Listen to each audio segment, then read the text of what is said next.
Clip number 1097۔ اس clip میں آپ قرآن پاک کی سورہ عنکبوت کی آیت نمبر 19 سے 22 تک کی تلاوت، ترجمہ اور تفسیر قرآن صراط الجنان سماعت فرمائیں گے۔ بسم اللہ الرحمن الرحیم۔ ترجمہ، اللہ کے نام سے شروع جو نہایت مہربان رحمت والا ہے۔ اولم يروا كيف يبدئ الله الخلق ثم يعيده ان ذلك على الله يسير۔ ترجمہ، اور کیا انہوں نے نہیں دیکھا کہ اللہ پیدا کرنے کی ابتدا کیسے کرتا ہے، پھر وہ اسے دوبارہ بنائے گا، بے شک یہ اللہ پر بہت آسان ہے۔ اولم یروا، اور کیا انہوں نے نہیں دیکھا۔ ممکن ہے کہ اس آیت سے لے کر آیت نمبر 23 تک کا کلام حضرت ابراہیم علیہ السلام کی قوم کے بارے میں ہو، اور یہ بھی ممکن ہے کہ حضرت ابراہیم علیہ السلام کا واقعہ بیان کرنے کے دوران ان آیات میں کفار مکہ کو نصیحت کی گئی اور اللہ تعالیٰ کے عذاب سے ڈرایا گیا ہو۔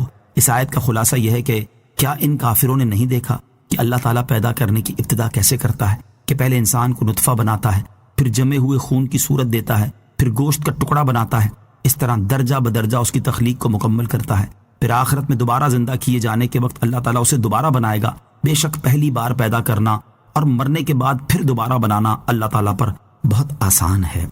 قل سیروا فی الارض فانظروا کیف بدأ الخلق ثم اللہ ينشئ النشأة الآخرة ان اللہ علی کل شیء قدیر۔ ترجمہ، تم فرماؤ زمین میں چل کر دیکھو کہ اللہ نے پہلے کیسے بنایا، پھر اللہ دوسری مرتبہ پیدا فرمائے گا، بے شک اللہ ہر شے پر قادر ہے۔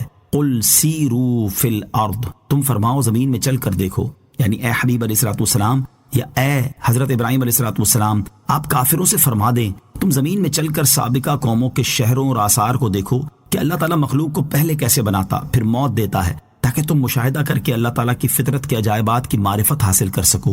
نیز جب یہ معلوم ہے کہ پہلی مرتبہ اللہ تعالیٰ ہی نے پیدا کیا تو معلوم ہو گیا کہ اس خالق کا مخلوق کو موت دینے کے بعد دوبارہ پیدا کرنا کچھ بھی دشوار نہیں، کیونکہ اللہ تعالیٰ ہر شے پر قادر ہے، تو وہ پہلی بار پیدا کرنے اور دوبارہ زندہ کرنے پر بھی قادر ہے۔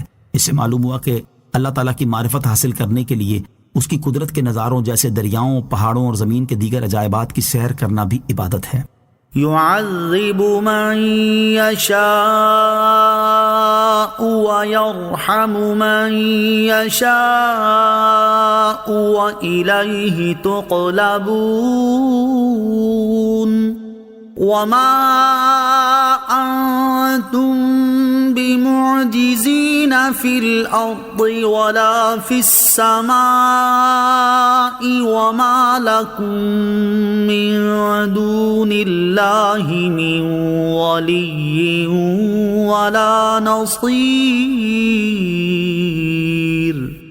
ترجمہ، وہ جسے چاہتا ہے عذاب دیتا ہے اور جس پر چاہتا ہے رحم فرماتا ہے، اور تم اسی کی طرف پلٹائے جاؤ گے، اور نہ تم زمین میں ہمیں عاجز کرنے والے ہو اور نہ آسمان میں، اور تمہارے لیے اللہ کے سوا نہ کوئی کام بنانے والا ہے اور نہ مددگار۔ یعذب من یشاء، وہ جسے چاہتا ہے عذاب دیتا ہے، یعنی اللہ تعالیٰ اپنے عدل کی وجہ سے جسے چاہے عذاب دیتا ہے اور اپنے فضل کی بنا پر جسے چاہتا ہے بخش دیتا ہے۔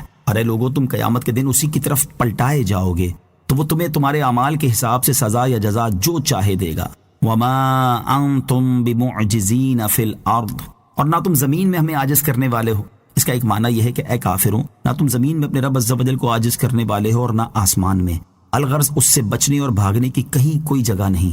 دوسرا معنی یہ ہے کہ نہ زمین والے اللہ تعالیٰ کے حکم اور قضا سے کہیں بھاگ سکتے ہیں اور نہ آسمان والے ایسا کر سکتے ہیں۔ وما لکم من دون اللہ من ولی ولا نصیر، اور تمہارے لیے اللہ کے سوا نہ کوئی کام بنانے والا ہے اور نہ مددگار۔ اس آیت اور اس جیسی دیگر آیتوں میں خطاب کفار سے ہوتا ہے کہ اے کافروں، تمہارے لیے اللہ تعالیٰ کے سوا نہ کوئی کام بنانے والا ہے اور نہ کوئی مددگار جو تمہیں اللہ تعالیٰ کے عذاب سے بچا سکے۔ یا ایسی آیات میں یہ مراد ہوتا ہے کہ اے لوگو، تمہارا کوئی ایسا حمایتی یا مددگار نہیں جو اللہ تعالیٰ کے مقابلے میں تمہاری حمایت اور مدد کر سکے۔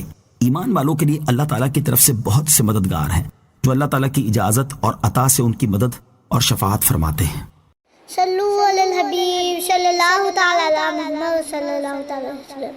مجھے اپنی اور ساری دنیا کی لوگوں کی اصلاح کی کوشش کرنی ہے انشاءاللہ عز و جل۔